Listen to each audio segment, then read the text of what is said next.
Propose করেছে, সত্যি আপনি কিন্তু তাকে অ্যাকসেপ্ট করেননি,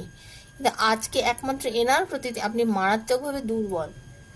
ভীষণ দুর্বল মানসিকতার প্রমাণ দেন তাকে বারবারই।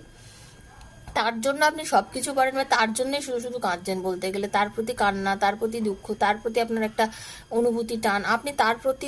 যেটা প্রমাণ করেন বা প্রকাশ করেন, এটা কিন্তু আপনি কারোর প্রতি করেন না। ঈশ্বরের কাছে সবসময় চাইছেন যদি আমি ভুল করে থাকি প্লিজ আমাকে একটা সেকেন্ড চান্স দাও, কারণ বর্তমানে সত্যি সত্যি আপনাদের রিলেশনটা না একদম নেগেটিভ একটা জোনের মধ্যে রয়েছে, আমি দেখতে পাচ্ছি একদম 100% বিশাল নেগেটিভ জোন, নেগেটিভ এনার্জি, মানে বলতে গেলে আপনাদের কিন্তু ব্লক করে রেখেছে, কথা বলছেন আপনার পার্টনার, একদমই যোগাযোগ করছে না, একদম যোগাযোগই নেই, কম কথা কি আপনাদের মধ্যে যোগাযোগ নেই, আজকের যেটা আমি এনার্জি পাচ্ছি আপনাদের মধ্যে যোগাযোগ নেই, কথা নেই, এই যে যোগাযোগ নেই, কথা নেই, তার জন্য আপনি মরমে মরে রয়েছেন, আপনি কিছু খুঁজে পাচ্ছেন না, রাস্তা খুঁজে পাচ্ছেন না, বদ্ধ হয়ে রয়েছেন,